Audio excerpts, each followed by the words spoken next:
All right, so we're going to continue on in Biology 100. This is about um, talking about molecules of life and the biochemistry of living organisms. And so actually, I'm going to start here with a nutrition label that you would see on whatever type of food you might be eating in the United States, whether it be, a can of soup or whatever you buy at the store. You're going to get nutrition facts on it. And it's going to be something similar to this. In this case, this nutrition fact tells you how many servings are in the container and what's the size of a serving. So we would have 4 cups of nutrient food in this container. And this would be the number of calories per serving. So you times that by 4. So you'd have over 1,000 calories in this contained food. So that's how you read this. And then this would tell you for each serving, we have 227 grams of nutrients. 9 grams would come from fat. 4.5 grams comes from saturated fat. That's fat that is filled up with these hydrogen atoms that can cause more heart issues. We also have cholesterol, sodium, it's salt content. And then we also see the total carbohydrate content. We have 34 grams per serving. Some of it is dietary fiber that wouldn't be very easily digested, which is 4 grams. And then the easy to digest stuff is 6 grams. But obviously there's some other forms of carbohydrate in there as well. We also have 15 grams of protein. And then it tells you a little bit about the iron and potassium. The big thing about this is getting the idea that there are substances that are the main macromolecules that make up organisms. And those include things like proteins, carbohydrates, and fats. That was 3. But also nucleotides, the stuff that makes up DNA. That's also another macromolecule. And then you have a lot of micronutrients like minerals and vitamins and so forth.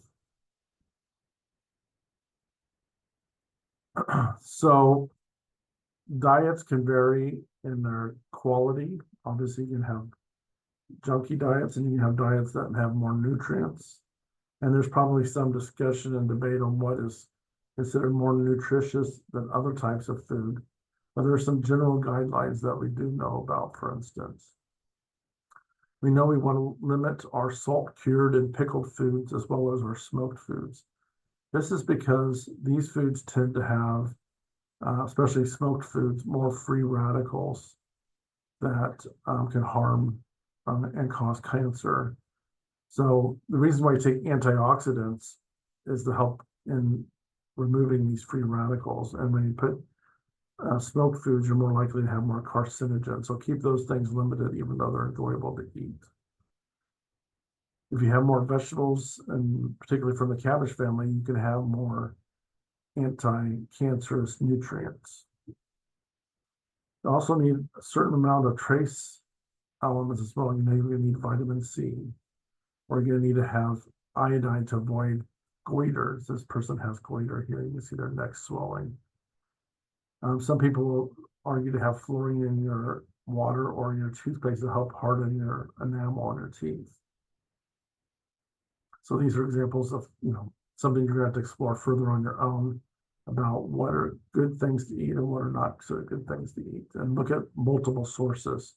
Don't assume any one particular source has all the information, because there's a lot of biased information when it comes to diets, as you probably know.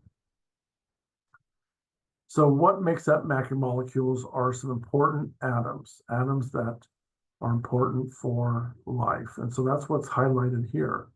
Atoms that are important for life on this periodic chart are highlighted yellow and this kind of beige color. So these are the atoms that we see mostly linked to living organisms. And so what is an atom? An atom, again, is the smallest element of any particular type of chemical. So here we have hydrogen, for instance. and then we have helium. So this is a helium atom, and so you'll see a number on top of those. Those numbers represent the atomic number, which represents actually the number of protons involved. So if we have an atomic number of 2, we know that there's 2 protons, or atomic number of 1, we know we have 1 proton. Carbon over here has an atomic number of 6, so it's going to have 6 protons. And generally speaking, each atom has the same number of neutrons. So protons are said to have a positive charge, while neutrons have a neutral charge.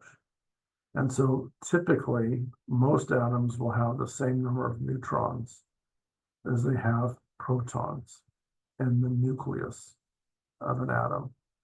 Then on the outside of an atom, we have electrons. Electrons have what they call a negative charge that's attracted to the positive protons and forms these clouds or these spheres around the atom.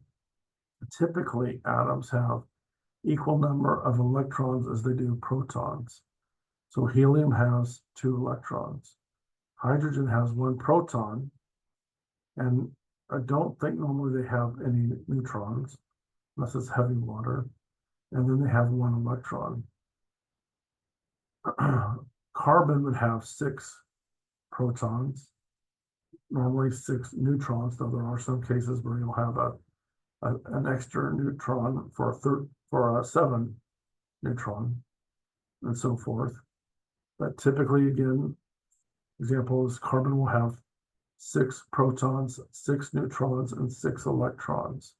And so when you weigh the atoms or the nucleus, and you got the atom weight, you see how it says 12? Well, that's taking into account the number of protons and the number of true neutrons, but it's never perfectly, the atomic weight's never, or atomic mass is never perfectly that number, because there is situations where we have an extra neutron and so forth.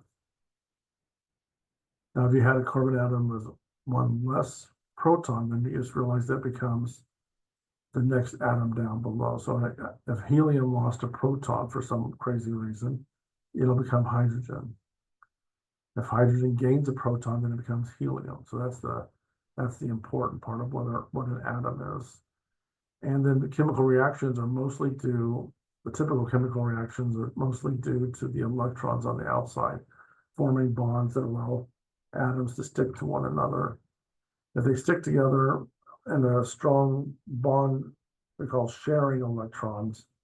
We call that covalent bonds. We can talk a little bit more about that in a moment. So again, the most important atoms of a living organism are going to be hydrogen, carbon, nitrogen, oxygen, phosphorus, sulfur. These are the most important atoms for making these macromolecules. For example, carbohydrates are mostly made up of carbon, hydrogen, and oxygen. Protein can be made up of carbons, hydrogens, nitrogens, and some sulfur and phosphorus and things like that. Nucleus or nucleotides will be made up of nitrogens and phosphoruses and carbons. So carbon's always key to everything. Carbons are important because they can form 4 covalent bonds. Carbons are the backbone of all these macromolecules. And so we call that organic chemistry. So life is dependent on Earth due to the carbon atom. We also have a variety of other atoms that are important for life, like sodium and potassium and magnesium and calcium, iron, copper, zinc, magnesium, and chlorine and silicon. All these atoms are also important for life, but they're not as prevalent or as important as things like the carbon, nitrogen, oxygen, and so forth. Iron can be found in the hemoglobin of red blood cells and is important for holding on to oxygen molecules as your red blood cells move around in your body. Obviously, calcium is important for bones, but also important for lots of other physiological processes like muscle contraction. Salts and potassiums are important for that as well. So there's all sorts of reasons why these other nutrients are critical for how your organisms live. Let me show you a quick discussion on atoms.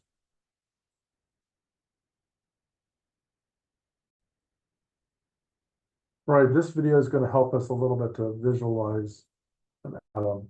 As I mentioned before, atoms have a nucleus. And again, it's going to be, you can't see an atom with your naked eyes. So you're going to have to, so again, we're using models to help visualize it. So an atom, in this case would be helium, has 2 protons and 2 neutrons. The protons are said to have a positive charge, and the neutrons a neutral charge. You don't have a, well, they do have an effect, but it may not, they're not going to be that typical charge effect that we think of. And then electrons are orbiting this nucleus, and there's different orbitals and different shapes of these orbitals, and this electron is kind of floating in all sorts of different directions. They'll spend most of the time in the close orbital, and this will depend on how many electrons and so forth, but it's kind of, it can be at any place in this almost what they call electron sphere or gas, or like just kind of bouncing around. So it's kind of a relative percentage. But again, this is a way for us to visualize this picture here. An atom consists of a nucleus, which contains neutrons and protons, and electrons, as many as protons, that move randomly around the nucleus in an area called an orbital. The ship. So again, these orbitals, and then these are the electrons kind of bouncing around in it. Shape of orbitals vary with the number of electrons. And then there's these different atoms, and you'll see that there's different orbitals, because remember, the negative repels other negatively charged. So we have an inner orbital, an outer orbital, and this various numbers of orbitals based on the number of electrons. And this helps in, again, electrons bonding with other atoms, and electrons forms what you call covalent bonds. But to help understand how electrons are arranged in an atom, we can picture our solar system. We can think of electrons as planets that orbit. So this is the traditional way we've thought about atoms. Here we call the sun the nucleus of an atom, and then these planets are represented electrons. So this is just a visualization of what an atom might look like by comparing it to our solar system.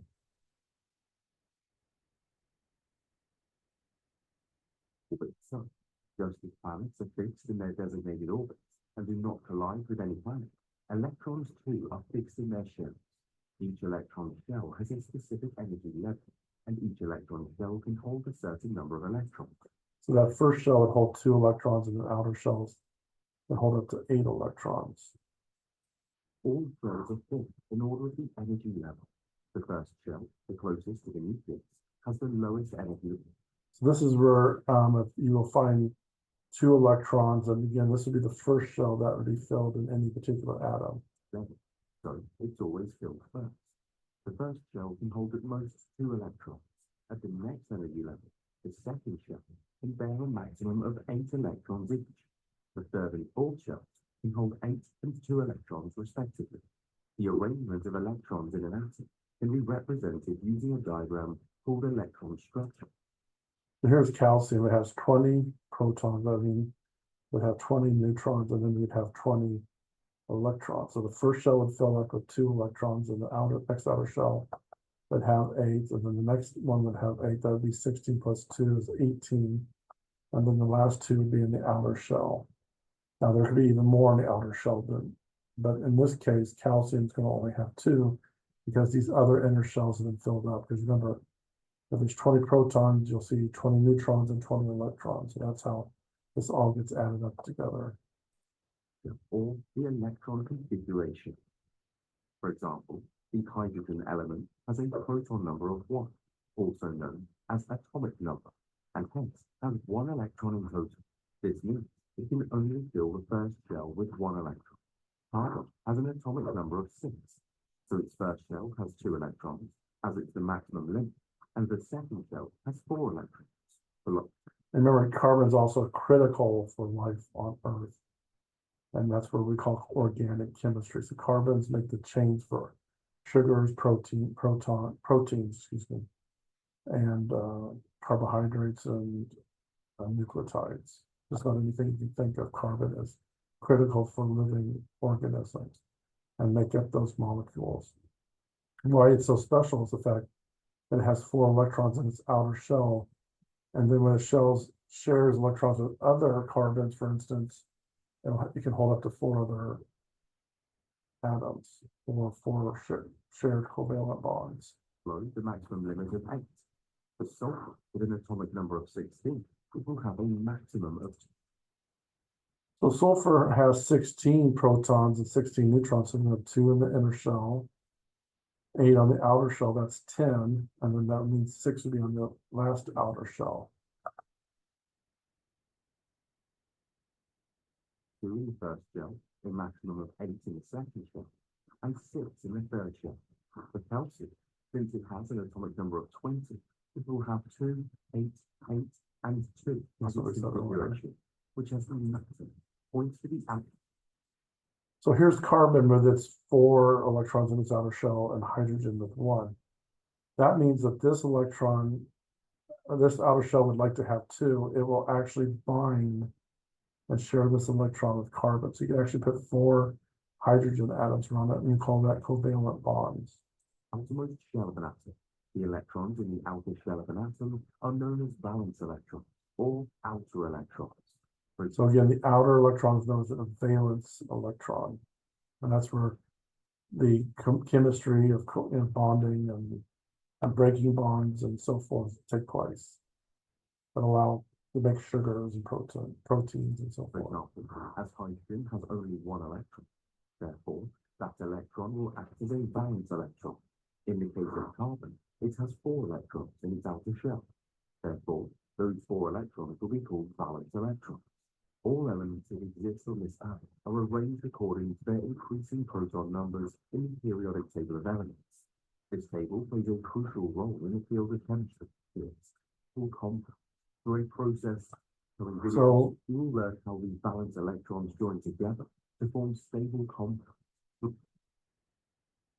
here's water, which again, oxygen is going to have 8 electrons, and hydrogen is going to have 1. Or excuse me, I'll double check that periodic chart.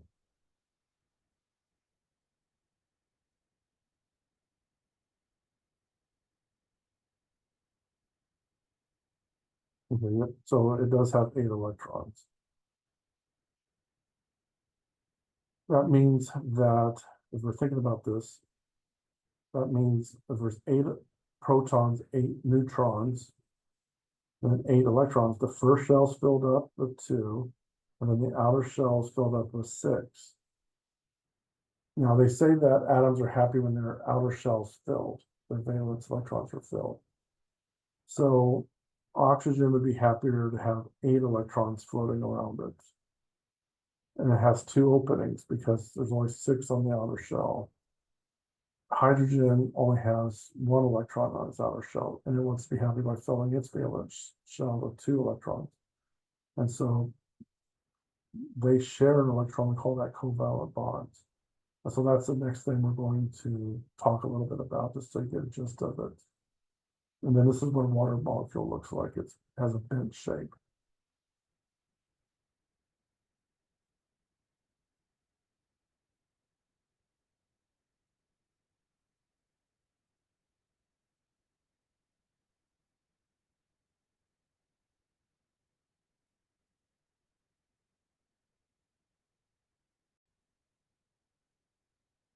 All right, so we've been talking about atoms a little bit.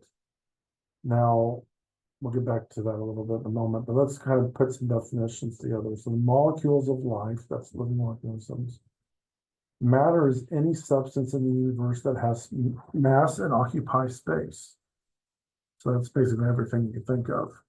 Organisms consist of matter and energy and the ability to do work. Elements have unique properties, so that means that they'll be of the same type of atom. So let's say, as you saw in the periodic chart, all these atoms are elements, and so they're uniquely due to the properties of that atom. Like carbon has 6 protons, 6 neutrons, 6 electrons. That is an element. hydrogen as an element. Now, and so the bulk elements that are most important for life, as I mentioned before, are things like here that have been highlighted in yellow: carbon, oxygen, hydrogen, and nitrogen. These are all found in large amounts in living organisms. While trace elements include iron, potassium, sodium, and zinc. So these would be found in smaller amounts and not as much in the living organism. So matter is composed of atoms, as we've been talking about, where we got your nucleus, your electrons, and the different orbitals. And as you know, the nucleus will be containing protons and neutrons, and the orbiting clouds are electrons, as I mentioned. The atomic number will equal the number of protons. That's this number we see here, while the atomic mass represents the number of protons and the number of neutrons, and that's why we get this extra number. So sometimes some atoms have more than, so like I say, carbon, it sometimes has more than 6 neutrons. It might have 7 neutrons, and so that's why we get these extra larger numbers, not a perfect mathematical addition. And it's more prevalent in different types of atoms, which are more likely to be radioactive. So that's what this is down here. We don't really consider electrons having mass. Neutrons have a mass of 1 and protons have a mass of 1. So again, organisms like ourselves, obviously, and other living life forms on Earth are made up of water and organic molecules, which are carbon and hydrogen. And then chemical reactions bind these elements together. I might get into a little bit of that in a moment. So not to confuse you, we'll mention molecules are actually going to be elements that have been bound together, like hydrogen molecule. Maybe example when you have 2 hydrogens coming together. While a compound is made up of different atoms. So like H2O is a compound made up of hydrogen element and an oxygen element. So that would make a compound. And then sometimes we can refer to that compound if it retains a particular characteristic as a molecule, like what we can call a carbon dioxide compound a molecule. So it gets a little bit interchangeable depending on how you look at it.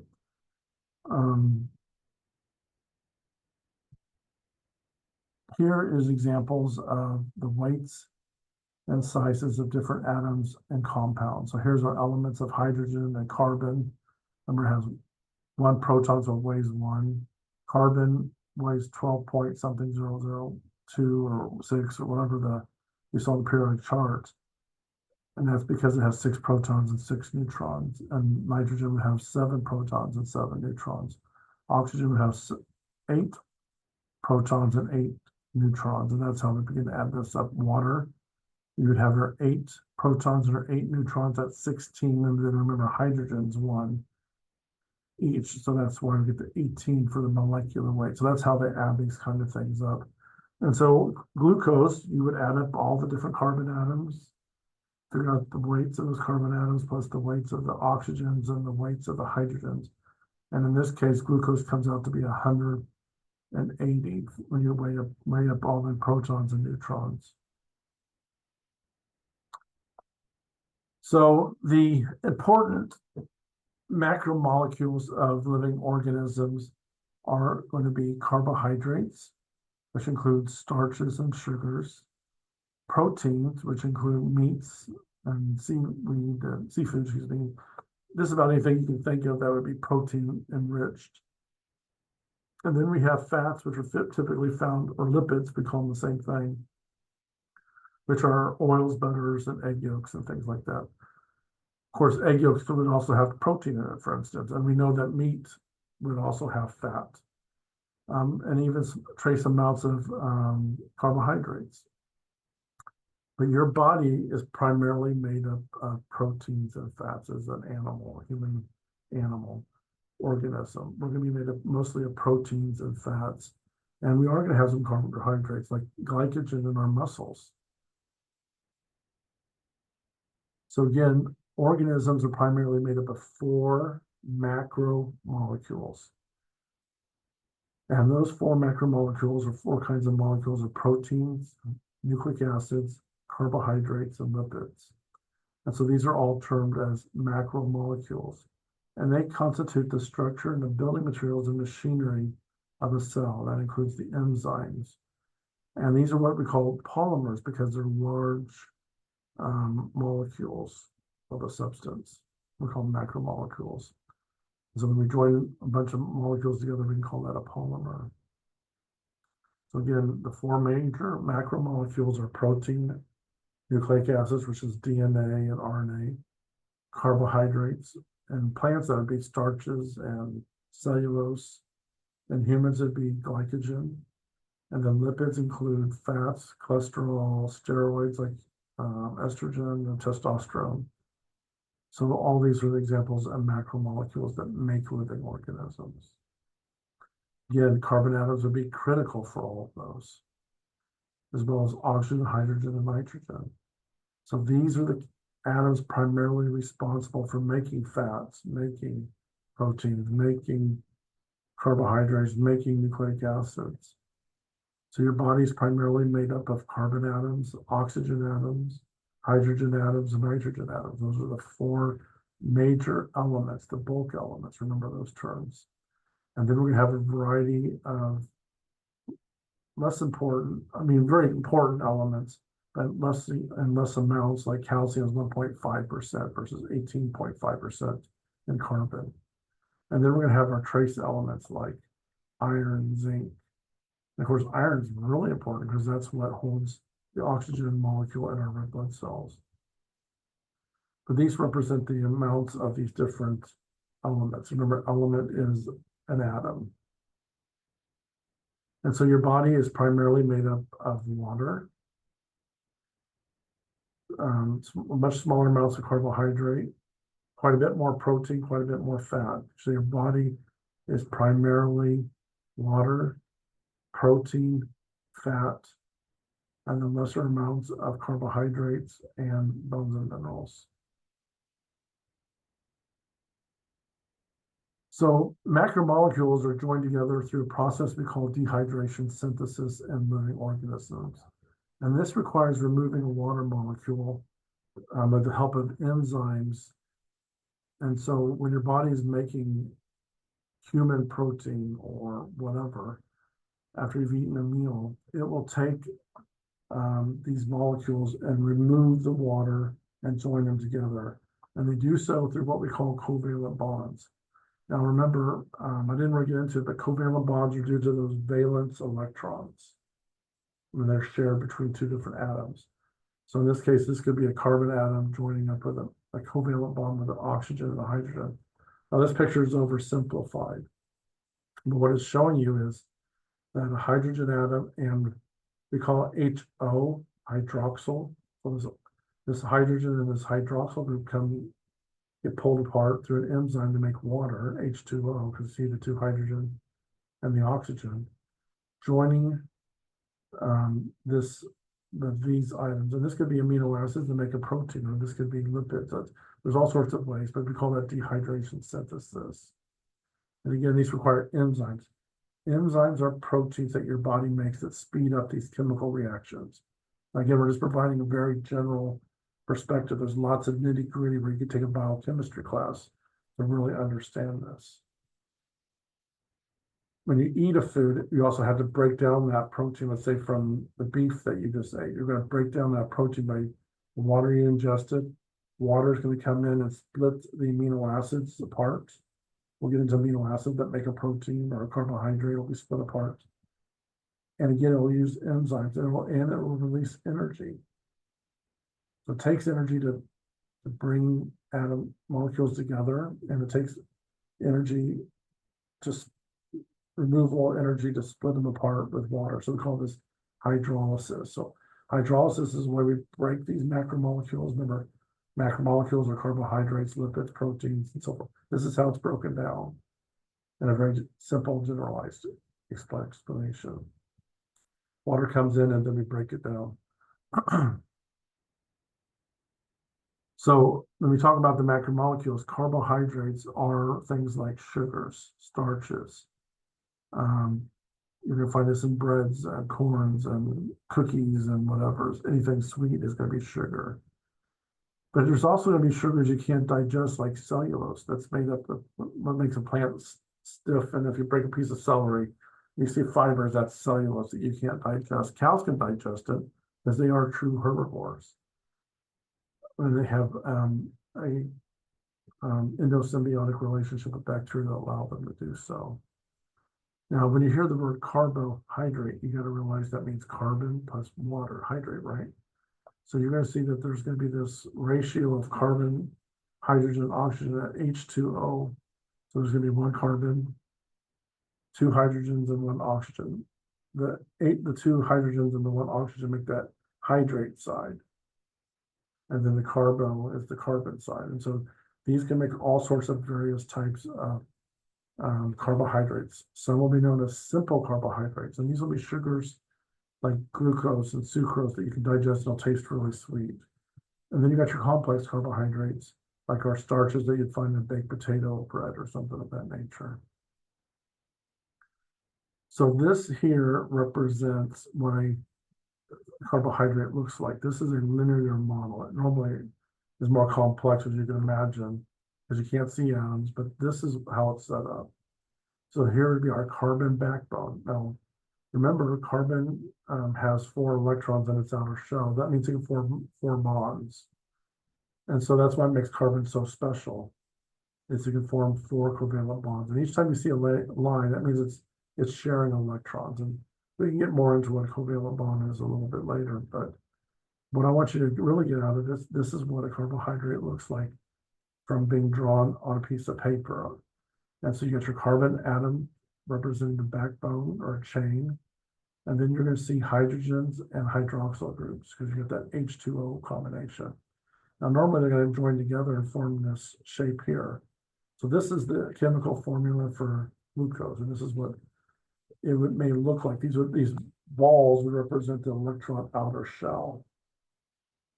So monosaccharides is the most simple of sugars, and if you join 2 monosaccharides together by removing a water molecule through dehydration synthesis, you can join glucose to fructose together and make sucrose. And so you'll see, again, we got what you don't see in this picture now is that this is where the carbon atoms, so these carbon atoms are actually right here in those corners. This is not written down. So it's kind of like shorthand. And so there would be a carbon atom here, carbon atom here. These are all carbon atoms. And then we draw the actual letters for hydrogen or hydroxyl, which is oxygen and hydrogen. So a glucose and a fructose join together and make sucrose. And when you digest sucrose, you're going to break these down into 2 separate molecules, glucose and fructose, as you begin to break it down and ultimately breathe out the carbon dioxide.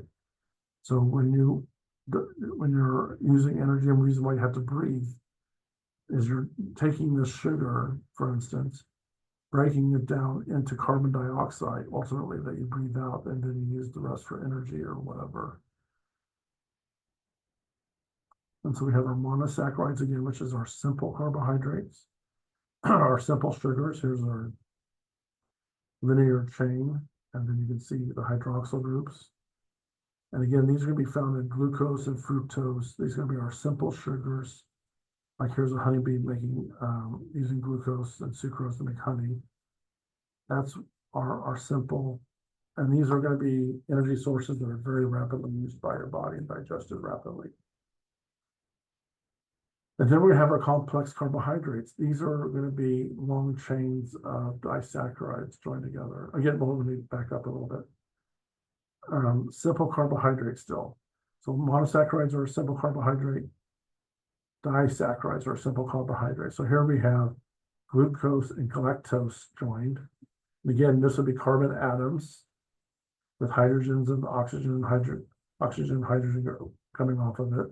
It's not drawn. Again, we're just using shorthand.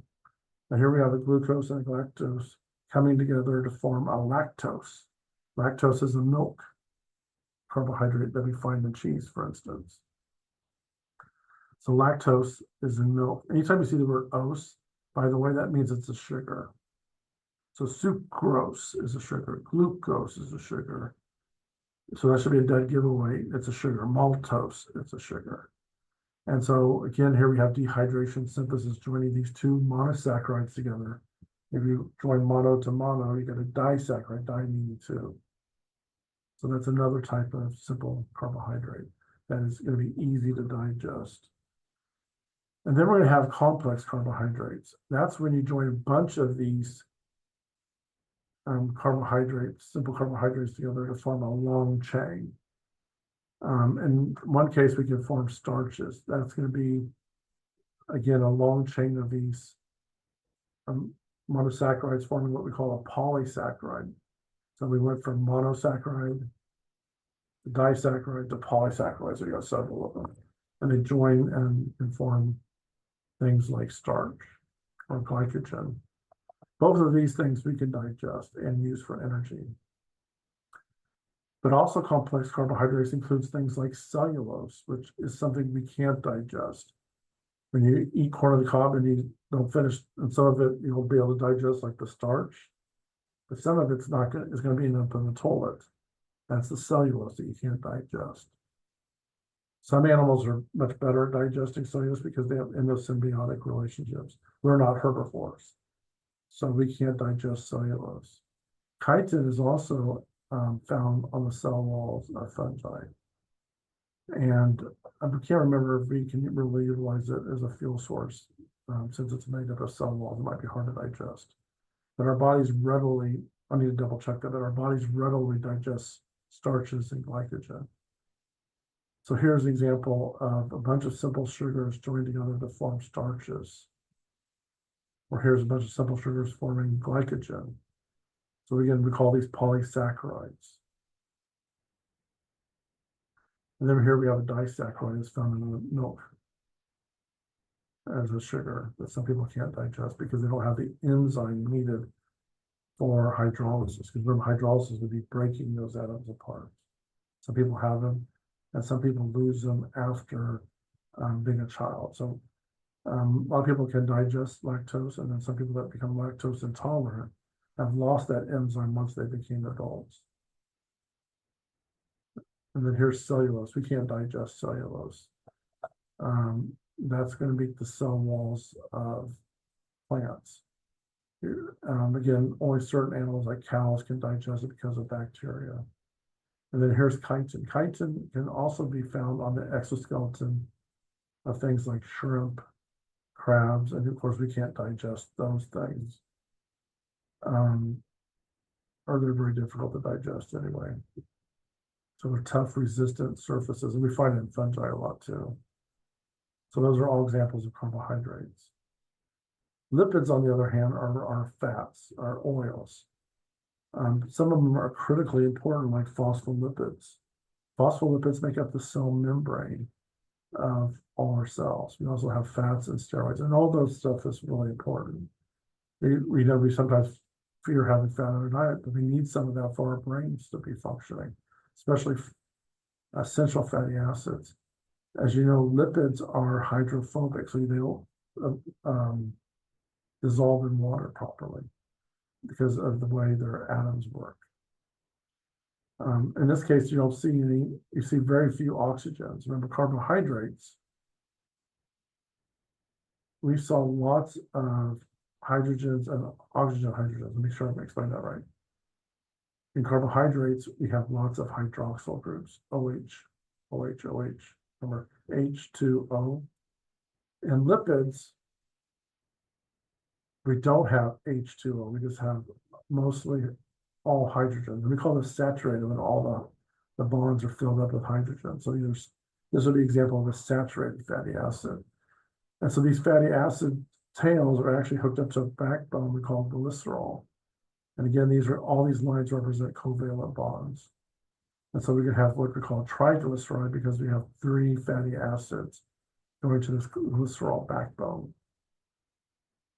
And again, the point of fats is for insulation, cushioning of organs, long-term storage of nutrients for our cells for energy. That's what the point of fat is. As I mentioned before, fats can be either saturated or unsaturated. Saturated fats tend to be more harmful to your body because they can contribute to plaques and atherosclerosis. While unsaturated fats like fish oils don't have that filled up hydrogen atom. See here, we've got every covalent bond filled with a hydrogen atom. Over here, we have a double bond between carbons, and so there's missing hydrogen atoms.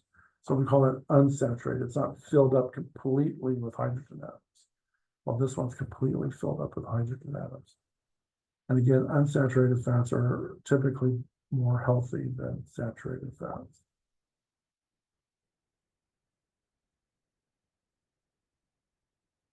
Anyhow, that will be our stopping point for this lecture. And then we will proceed with part 2. Thanks for listening and take care. Bye.